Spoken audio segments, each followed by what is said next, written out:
Hello and welcome to this edition of the Angels and Destiny show. Why is this show called this, you may ask, so I'll tell you. The accepted meaning of angel is messenger, and the accepted meaning of destiny is to make firm establish. So my guests and I bring you messages to establish what you need to know in the present. And of course, I like working with angels and the calmness they bring. Now, in a moment, I will introduce you to my wonderful guest, Wendy Jennings. But before that, I would like to say thank you so much for watching the show live at a later date, as it means a lot to us to connect with like-minded people. Now, if you've never met me before, then my name is Rae, and I'm a guide who helps you remember your divine presence so that you can heal your past, create your future, and transform your present, to expand your consciousness, understand your spiritual path, and take charge of your destiny so you can spread your wings and soar. I'm the founder of Radiant Angel Energy, and through Divine Presence and everything else I offer, I help you remember why you are here, your spiritual path, and the clarity of the next steps to take. Now, each episode of this show covers various themes of your journey, a mini guided meditation on angel oracle card reading with the wisdom of my wonderful guests, like today's guest, Wendy Jennings, talking about Coddiwompling through life. Now, Wendy is also known as the Coddiwomple Lady and is a writer, coach, and artist who is passionate about helping others to live with purpose, passion, and vision. Her book, From Cancer to Coddiwomple, A Story of Love, Loss, and Daring to Dream, was published in 2019 and tells her story of how she rebuilt her life after losing both her parents to cancer within 5 weeks of each other in 2012. Now, as a reader, you travel with her as she embarks on a trip of a lifetime to Bali in Australia, where she sought to discover her new life after loss. So I'm looking forward to really hearing about that. Here she also uncovered a deep connection with Reiki and has since qualified as a Reiki practitioner. Now, proceeds from her book helps her support St Barnabas House hospice in Sussex, and her story also raises awareness of the signs and symptoms of ovarian cancer, so they can easily be missed in the early stages. Now, since lockdown, Wendy has also rediscovered her love of art, inspired by Mother Nature, and spends a lot of time painting and drawing birds, animals, landscapes, and seascapes in her home studio using mixed media.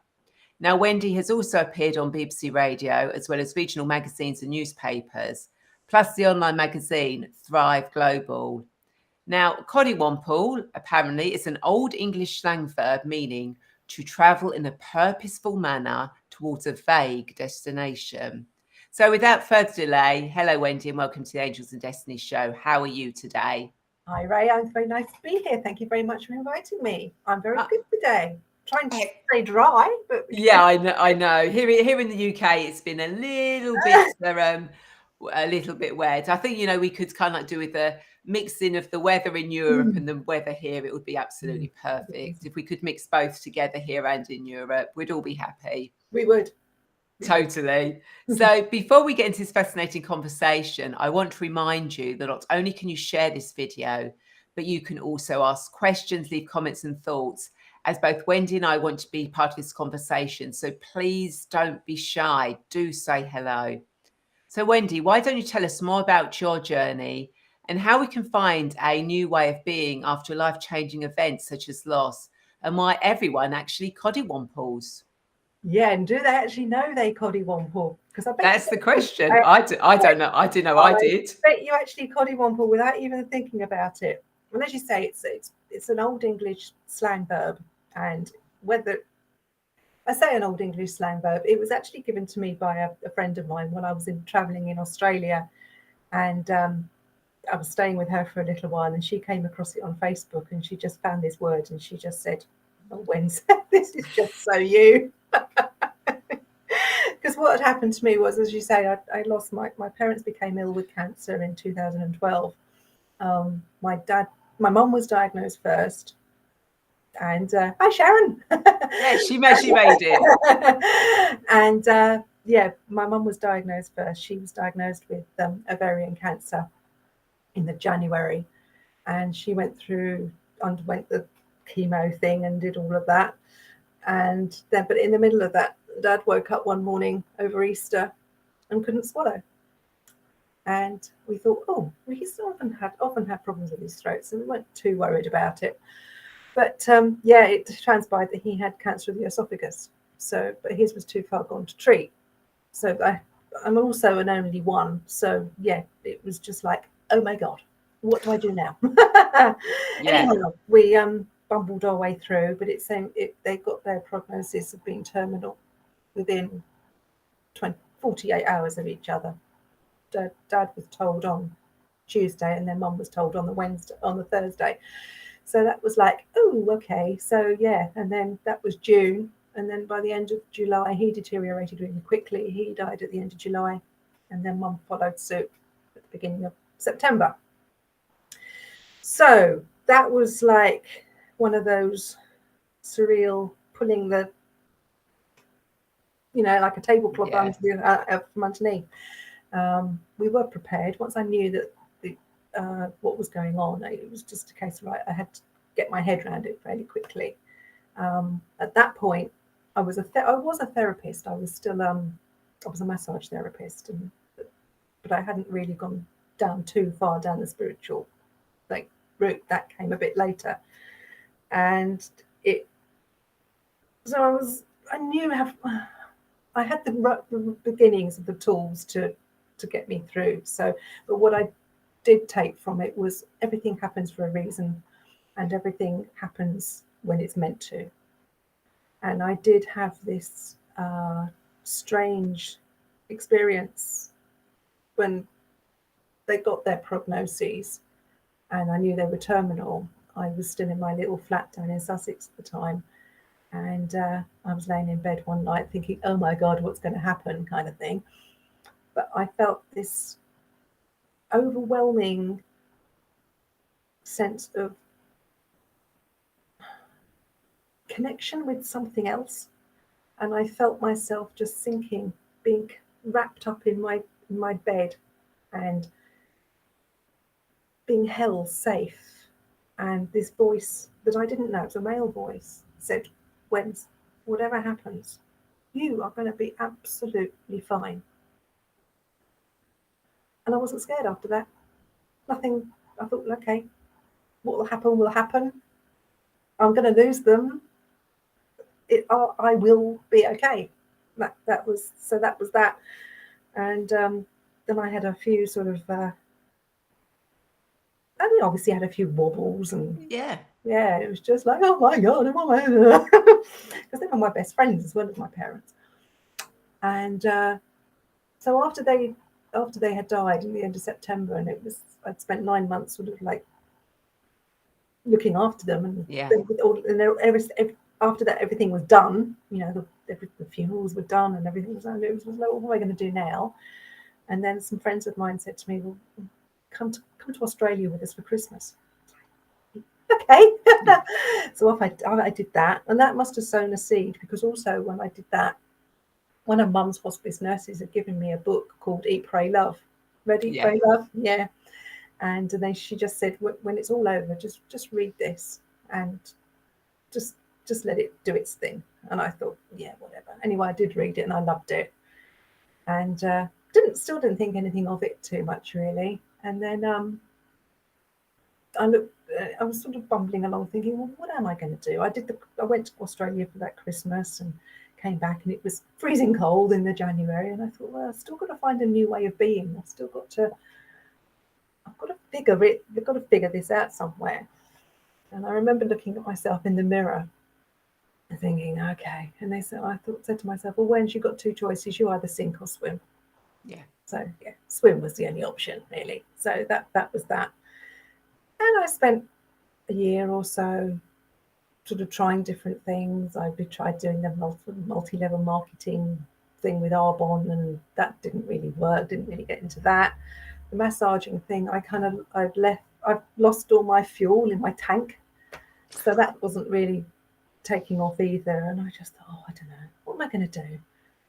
And I found one of those things on the internet. There's lovely sayings, and it said, dear universe, show me the way forwards and give me the courage to see it through, or something like that. And I thought, oh, I like that. Printed it off, stuck it to my fridge. That night I went to bed and had a 3 a.m. moment saying, you need to go back to Australia. And I thought, oh, really? Yeah. Can I go somewhere closer to home, please? But I couldn't stop smiling, and I thought, well, actually, it does make sense because I've got my friends there, I've got family there, and yeah, it did kind of make sense. So I got up the following morning, and I contacted them, and I said, oh, this was 2014. I've got this really harebrained scheme of, I come to Australia for a year. Can I spend some time with you? Kind of. So my family, my cousins were like, yeah, oh yeah, that'd be brilliant. You can base yourself in Melbourne with us, and that was that. So yeah, I did all that and planned it, and that meant that gave me the purpose that I needed to actually, because I was living in my parents' bungalow by then, and I thought, right, I've really got to knuckle down and clear this now, because I needed to rent it out, because I needed to finance this fabulous trip that I was going to be doing. So that got me going with that, and that was actually very cathartic and very therapeutic. So and I had to be pretty ruthless because it was obviously going to be unfurnished.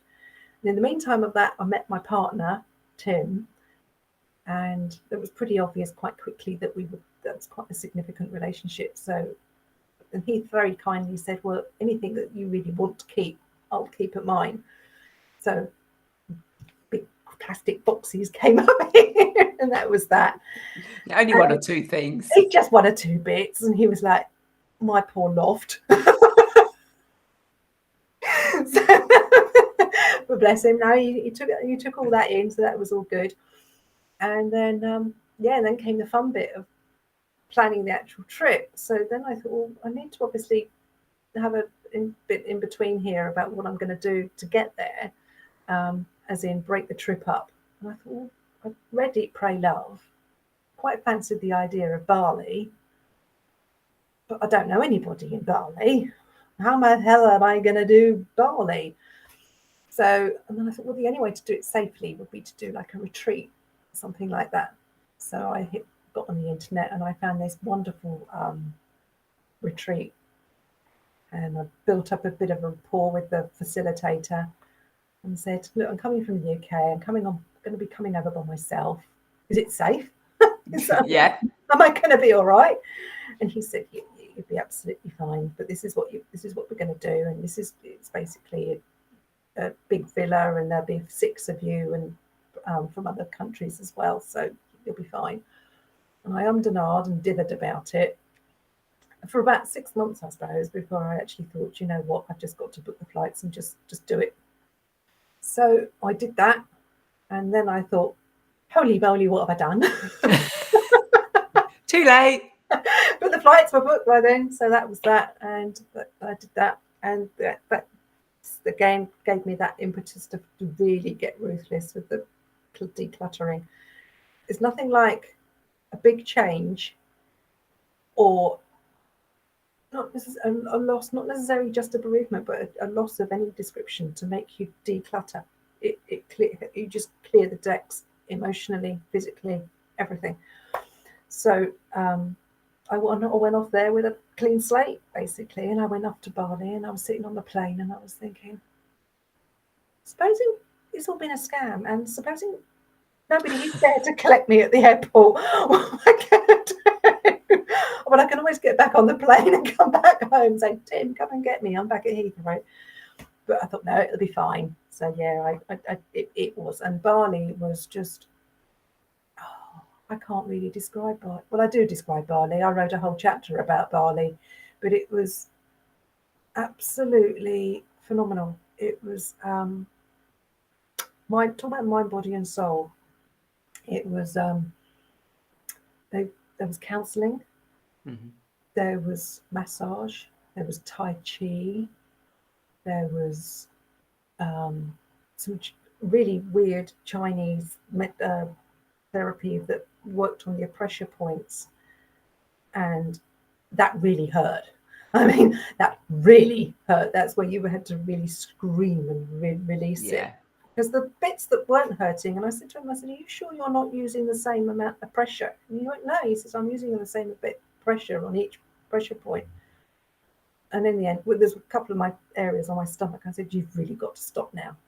well, I said something a lot stronger than that. Yeah. I said, please stop now. And then we nicknamed him John the Torturer after that.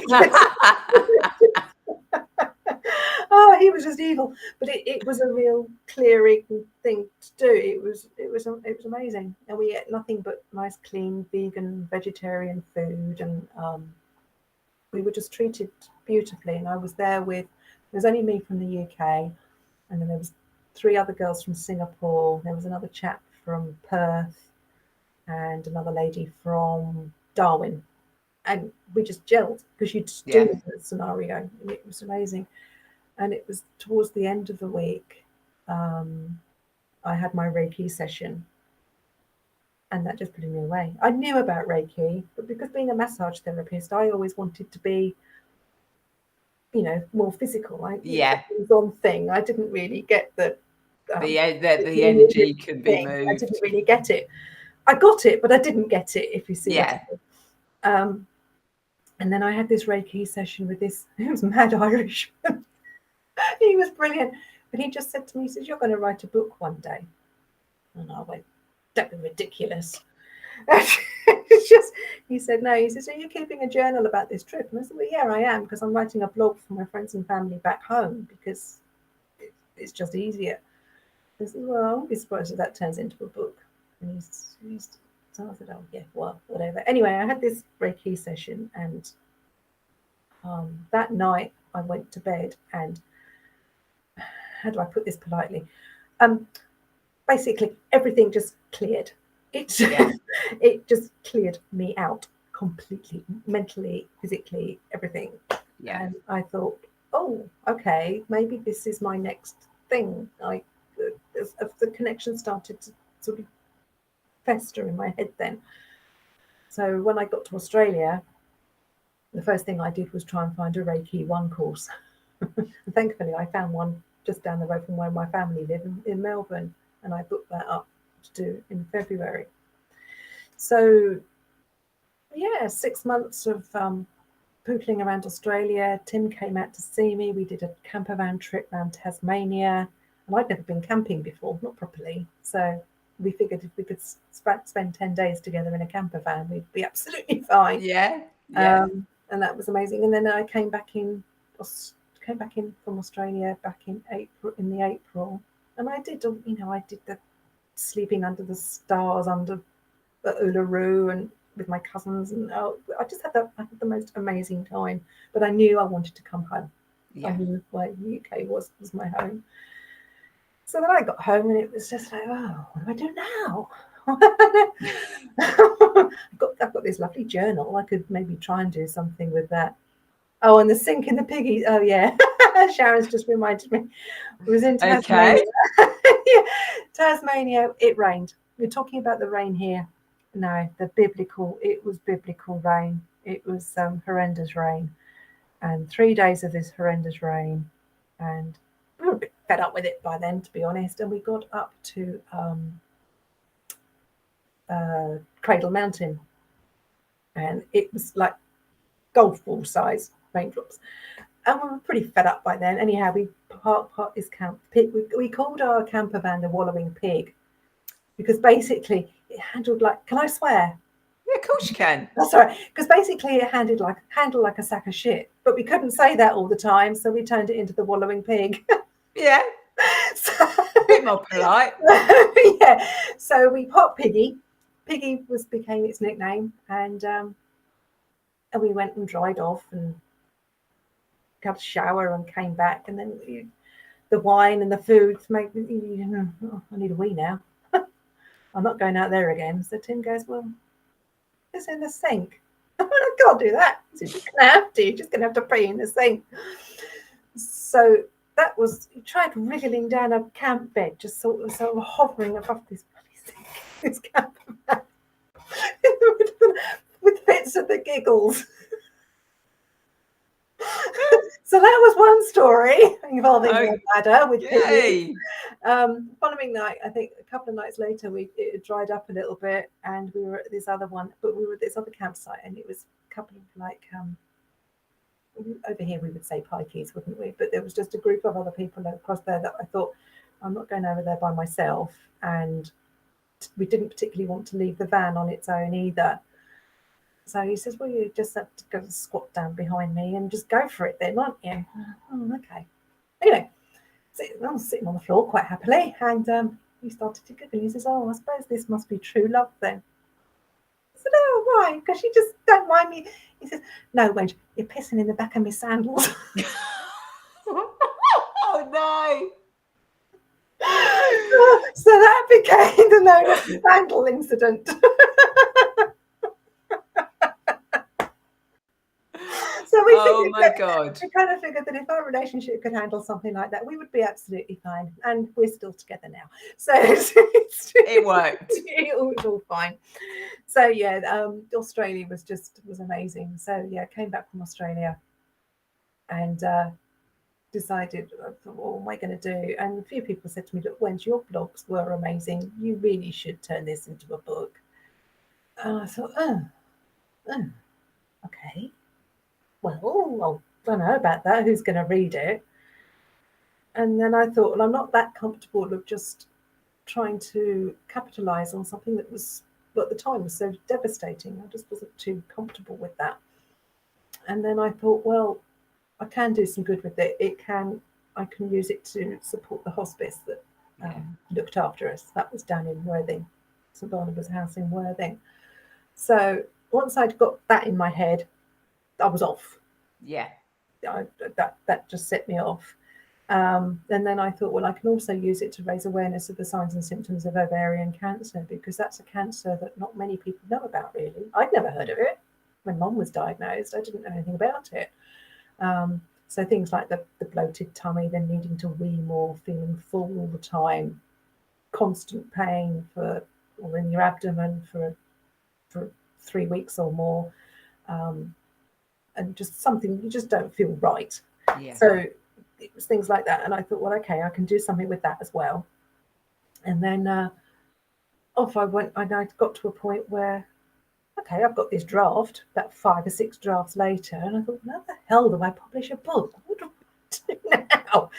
And I started doing the networking thing, and I went to the Longfield one and met Victoria Sheridan. That's how I met you, wasn't it? It was, yes. We came across, and I just put a post on there, and I said, well, does anybody here know anything about publishing a book? And Sharon kept popping up. So I contacted Sharon, and we worked together, and we had a really good giggle putting my book together. It was really, because she was going through a tough time as well with her issues and stuff. But we got there, and we sort of poodled our way through, and they designed, she and Lorenzo, they put together this beautiful cover. It's got my parents on it, and it's got Uluru on it, and they're sort of looking down, and it's lovely. And then we couldn't work out a title, and I knew I wanted Coddiwomple in there. It had to have the word Coddiwomple in there, because by that time I'd adopted it. And so we came up with From Cancer to Coddiwomple, Story of Love, Loss and Daring to Dream, and that was all good. And then that was hunky-dory. So then I needed to obviously try and pay for this thing to be done.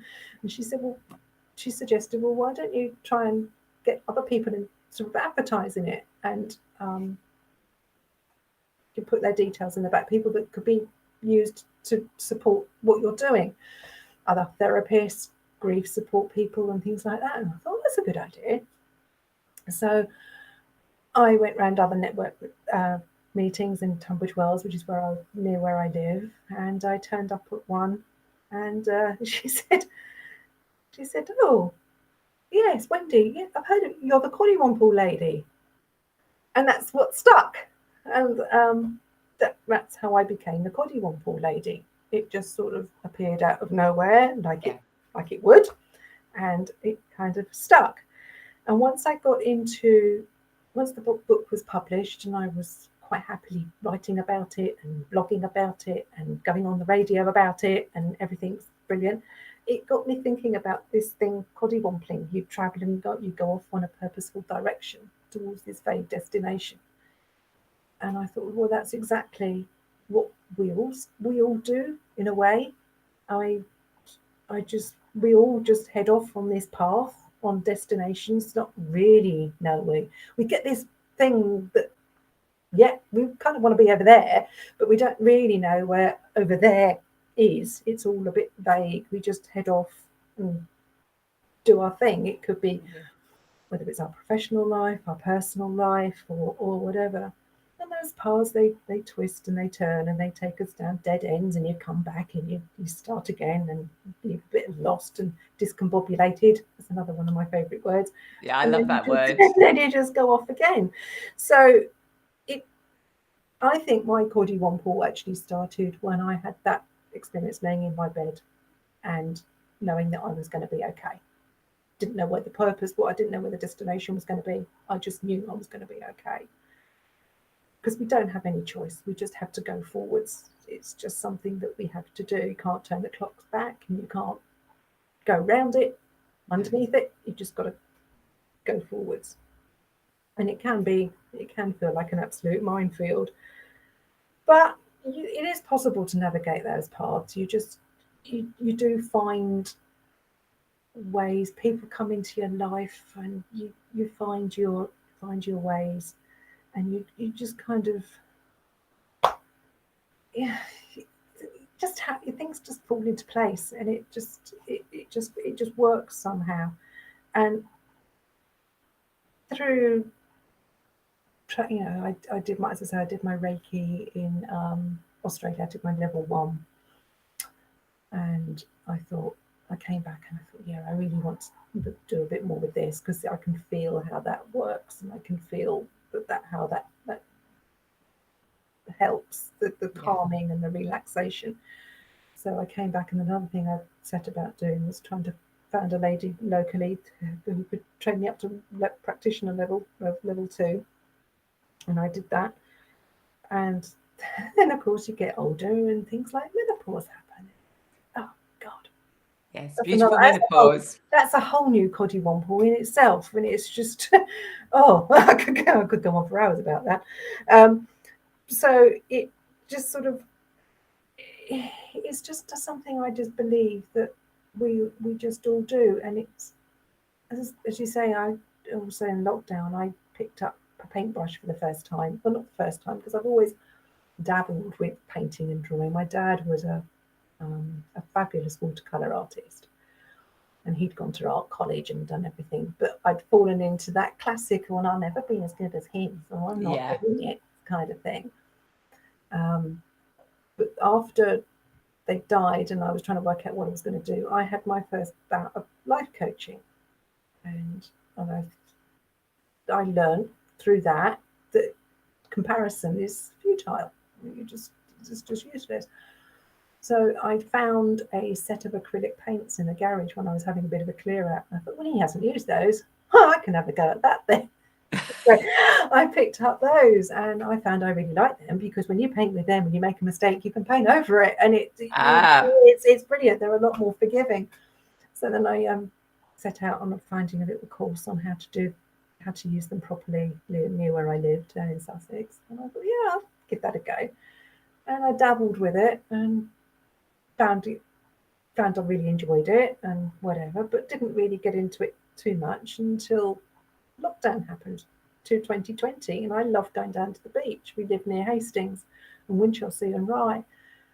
And I thought, well, I can't go to the beach. The beach has somehow got to come to me. So I hit YouTube and found these lovely tutorials and started painting beach scenes and whatever. But again, creative Coddiwomples, you sit there with this blank canvas and you just think, well, I don't know how it's going to turn out. I just throw paint at it and see what happens. So that's a creative thing, and that's all a healing process as well. That's all it's very cathartic, and if you're having a bad day and you find your palette colours change, it could be dark colours, and then you're feeling a bit happier, and then you get the lighter colours, and art is amazing. I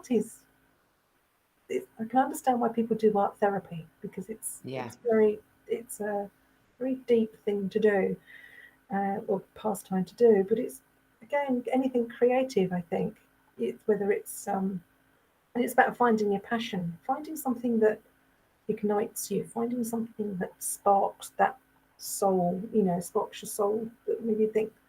Some people it's painting, some people it's writing, some people it's gardening, cooking.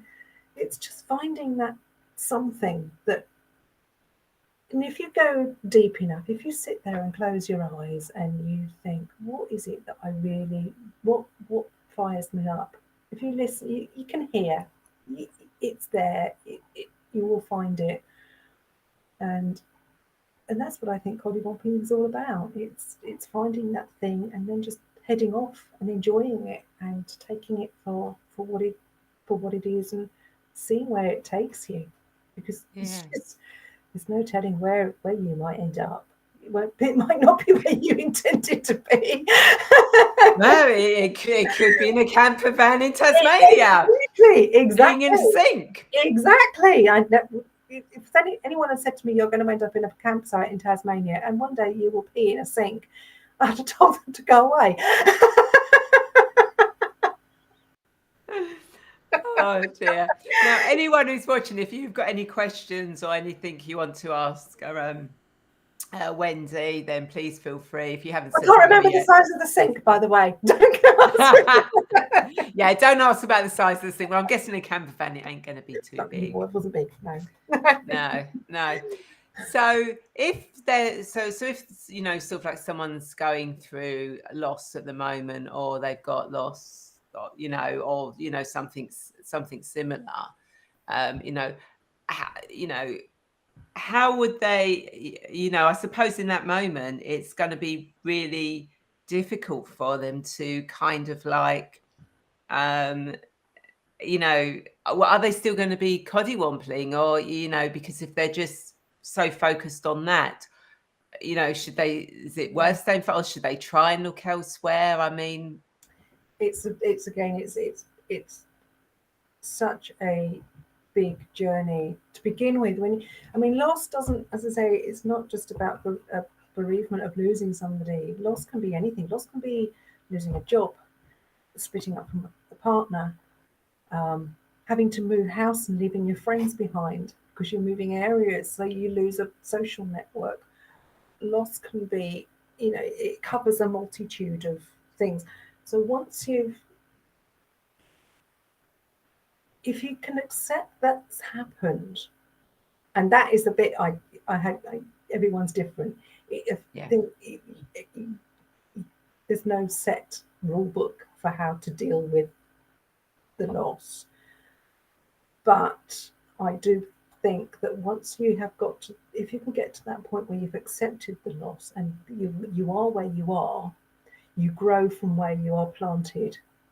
You or not necessarily, it's something that we do. You're planted in this. You're here. It's happened. You've got to grow. You've got to go forward. So it's figuring out in some way. It's a map. But there's no blueprint for it. It could be. I mean, for me, I had counselling from the hospice to start with, and Mum and Dad were sick and they died. But the counsellor actually said to me, if I could take your attitude, Wendy, and bottle it, he said, I'd be a millionaire. So I knew I was doing something right, but I wasn't sure what it was. But I knew I'd come to that point of acceptance. I knew that I couldn't change what had happened. And then so I started off with counselling, and then once I got past that bit and figured, well, okay, I think that might have helped. I really don't know. I think it might have done. I discovered life coaching, and I had a few sessions with a lady down in Worthing, and I found that gave me the first set of steps, if you like, the first stepping stones to see what the path could be. And at that point, I didn't know about the word Coddiwomple. I knew I was heading off purposefully, but I didn't know this word Coddiwomple. But I discovered that, I found that life coaching helped me with just getting a bit of clarity about as I say, what I said about Dad's paintings, I couldn't compare myself to him, and stuff that had happened to at school or something, you told you rubbish at maths or something like that.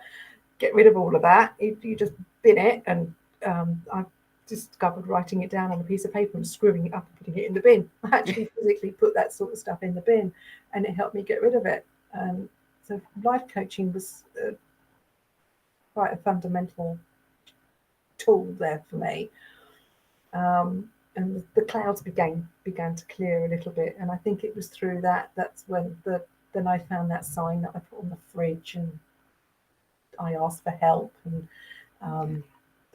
then I think I'd gone to see a medium or something in Horsham, and Dad had come through and said, "You've got my paintbrushes, Wendy, why don't you just use them?" It's just like, okay. There you go. So that all became, it started to sort of become, the path started to open up. Yes. I had started to Coddiwomple, and then but as I say, I hadn't discovered the word until I was actually traveling around myself, and my friend found it, and she just said, "Well, this is so you." And I looked back and I thought, yeah, actually, that does make actual perfect sense. Yeah. Why I've adopted it. So what my thing now is to just try and encourage and inspire others to dream. Just get a dream. Just sit there and think, what would I really, really love to do, and what would that destination be? That destination is vague. That destination could be anywhere. But what would I really, really love to do? And just see where that path twists and turns, and see where it goes. And some things work, and as I say, some things just don't. But there are things also there are other tools that you can use to find that clarity in one's meditation. Just sitting there breathing, you're doing the square breath, even if you think, "Oh, I can't meditate," because it's amazing the amount of people that say, "Oh, I don't know." I know. I don't have the time. I don't have the time to meditate. You go to the bathroom, don't you? Exactly. Just look in the mirror and just breathe. Do the square. Breathe in, breathe out, breathe in, breathe out, and do that for longer. And then you close your eyes and you find you're meditating. And then that journey that's a journey in itself, isn't it? You can go where you like with that. And journaling. I've always journaled. So actually keeping a blog and everything was probably a second nature to me. I've kept a journal since I was a teenager. And they are really funny because they're like, "So-and-so's not talking to me today." You look back at teenage years and go, "Oh, okay." And it's like, teenage ones are hysterical, aren't they? But so journaling was quite a big thing for me as well, because I just used to, when Mum and Dad was still sick, I would just sort of sit there and I just write absolute gobbledygook. It just didn't make sense, but it got it out of my system. But another book that I discovered when I was traveling, when I did my Reiki 1 course, because I did my Reiki 1 with a lady called Martine, and they had a publishing company in Australia. They've still got it. And they had this little bookshop, and I discovered The Artist's Way. Have you ever read The Artist's Way? I've heard of it. I've not read it, but I've heard it's it. Brilliant. That's another thing that just breaks down everything down into little segments. So you go right back to basics and find out what makes you tick. There's an element of NLP in there, I think, as well. It takes you on this, you do this thing about morning, she calls it morning pages, where you just free write for 3 sides try and make it 3 sides of paper, and of anything that comes into your head. It doesn't have to make sense. It's just clear. It's just a brain dump. Yeah. So journaling is I would recommend that, just to help you clear the fog. And then there's things like physical fitness, nutrition, and make sure you're feeding yourself properly and keeping hydrated and eating the right foods that nourish you, and don't try not to fill up on the process. We all do that, don't we? Yeah. Can't be bothered to cook tonight, go down the road and go get something. We all do it. But when your tanks are empty, it's really, really important to keep yourself. I think that's probably why I tried to get into the multi-level marketing thing with Arbonne, because I really loved their products. They're natural vegan products, and I thought, not that I'm vegan or vegetarian, but as soon as I left Bali, I was craving a steak. I really wanted a steak. That's the first thing I did when I got to Australia, was going to have a steak.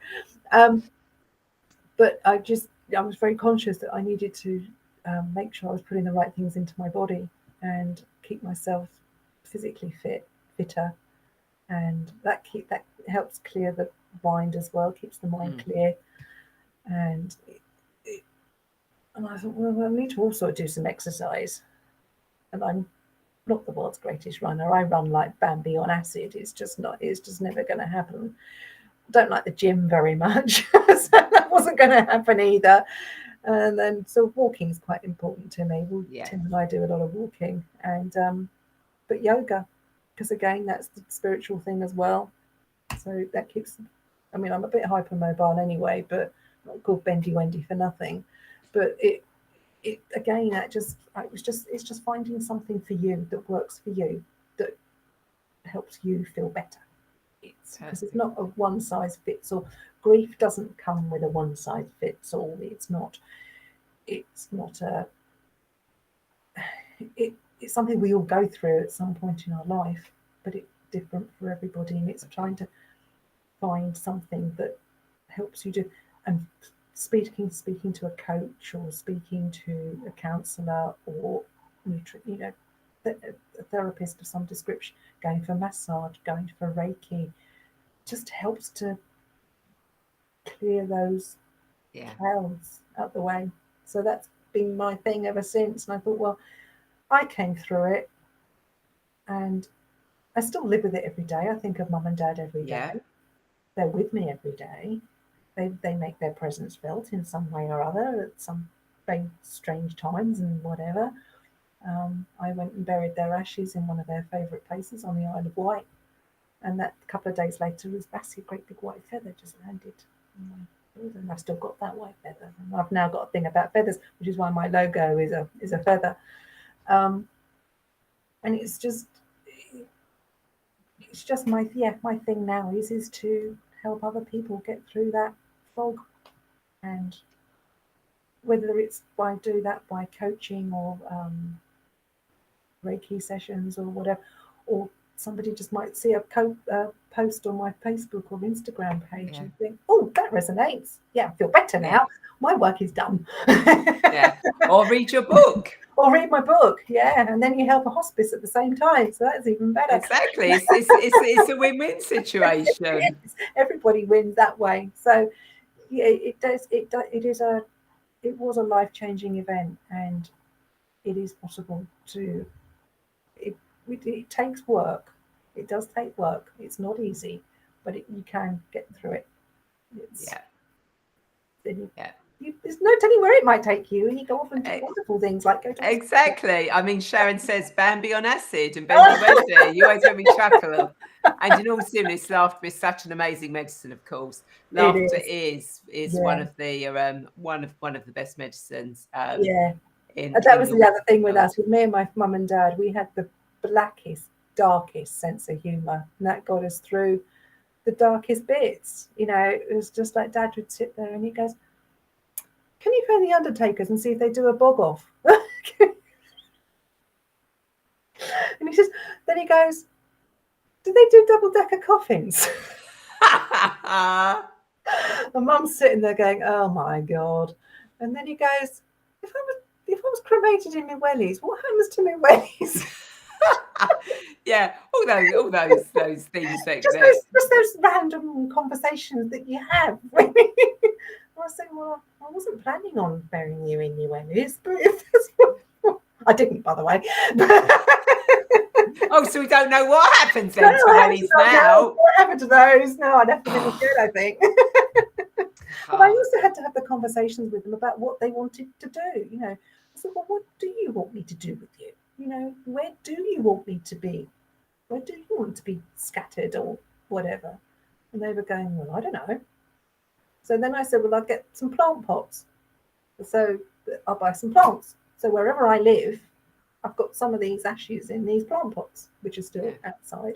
And I took some to the Isle of Wight, and there's some in the house, in the garden where they used to live and whatever. So they are sort of scattered all over the place.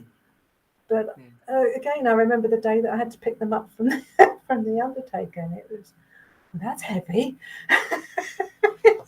And then I thought, well, what am I going to do with them? Until I decided I was going to put them in the plant pots. And then I took them out of, I kept them in the shed. And I unravelled them, and I thought it was going to be this really fine dust and stuff, but it wasn't. It was quite coarse. And I ended up saying, well, you look a bit different to when I last saw. It's just stupid things that just, you just, but that kind of thing makes you chuckle, and it carries you through. And as Sharon said, laughter is just the best medicine, because we did do plenty of that. I still at the wrong, what some people think is probably inappropriate, but you know what? It is what it is, and it's short, and you know, and everyone as you said, deals with grief in a completely different way and has a different sense of it, which makes it absolutely perfect and unique for everyone. Exactly. To experience it their own way. So as you know, I do angel oracle cards and guided meditations. So each week I like to ask my guests what they would like me to do for themselves and those watching. So Wendy, what would you like me to do? Would you like me to pull an angel oracle card or do a guided meditation? I love angel oracle cards. Funny enough, I've got them in my hand. There you go. Can't think why. So as people who watch know, when I do the cards, I do them for what you need to know for your highest good at this moment in time. Because even though I work with the past, when we go into the past, we use that to heal and learn from the past so it doesn't affect us in the present. And when I take people into the future, it's so that they understand and know the future, so they come back to the present, so they don't worry and they can stay in the present. So the card that has come out, which is absolutely perfect, is Vast Vistas, Expand Your Horizons. I mean, how much more perfect can that card be? It's got paintings on it. Has it got paintings on it? It has. It's got paintings on it. It's a painted box looking out onto the sea with cliffs going down to a path to a beach. Oh my God. That's perfect. So it is. So you know, so for you, Wendy, it is literally saying, you know, the vast vistas, you know, the fact you're doing the painting in it now is actually expanding your horizons, giving you actually more ways of working and of actually being able to help other people through your art. It's giving me goosebumps. Yeah, and for everyone that's watching this, whether live or the replay, you know, it's saying, you know, expand your horizons, look beyond what you see in front of you. You know, there is so much more out there. You just need to tap into it. And as Wendy said, you know, find your passion. What do you enjoy doing? You know, even if it's just the simplest thing of cooking, just something that gets you thinking, you know, and you go, okay, let me look at another recipe. That's expanding your horizons. So really, it is saying, you know, expand your horizons, because when you do, there is so much that is going to be coming in for you out there. So yeah, that was an absolutely perfect card. Oh, that's amazing. for coming through. So Wendy, do you have any insights or thoughts to leave our viewers? Don't be afraid to dare to dream. No matter how bad life gets, however shitty you're feeling, it won't. This too shall pass. Don't be afraid to dare to dream. And when you are feeling really pants and you really don't know where to go, check in with your values. What's important to you? What actually makes you tick? That will help you then work out where you want to go next. That's what I would suggest. Beautiful. And for Sharon, that ties in so well with all the journals that we're creating. So yeah, so again, Sharon, you and Lorenzo, you know, you're expanding your horizons with the journal. So, you know, confirmation for you as well there. So I hope everyone that you've enjoyed this conversation found it insightful, because I know I have. So if people want to connect with you, Wendy, how do they do that? The easiest ways is there's the my Facebook page, which is the Coddiwomple Lady, or there's Instagram, which is Wendy J _ the Coddiwomple Lady. But to be honest with you, if you chuck it into Google, the Coddiwomple Lady, the website comes up, and then you find Facebook and Instagram. So yeah. I am the only Coddiwomple Lady on Google. So far. But what I will do is I will put the links in the comments so that people can just literally click on them. So thank you so much, Wendy, for sharing your wisdom. Thank you so much. That was really good fun. Thank you. Oh, you're welcome. And thank you, Sharon, for commenting. Thank you to everyone else who I saw and was watching today. And of course, if you are now ready to remember your divine presence and step onto your spiritual multidimensional path, but you feel lost, confused, stuck, or alone, then please feel free to connect with me, and we can see where you are now and how you can move forwards to take charge of your destiny so you can spread your wings and soar. And of course, you can get a free future life progression recording that takes you into future lifetime to gain insights you need to know now, and some other free gifts by signing up to my weekly newsletter.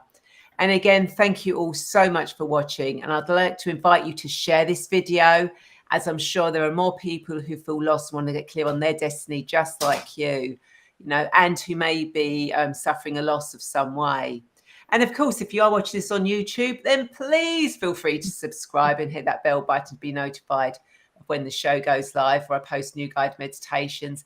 As each subscription, every comment really helps with the algorithms and helps my channel grow and go out to more people who can gain wisdom and insight from my wonderful guests. And Sharon says, so lovely to see you. It was brilliant to see you, Sharon. And I look forward to seeing everyone same time, same place next week. Take care. Bye.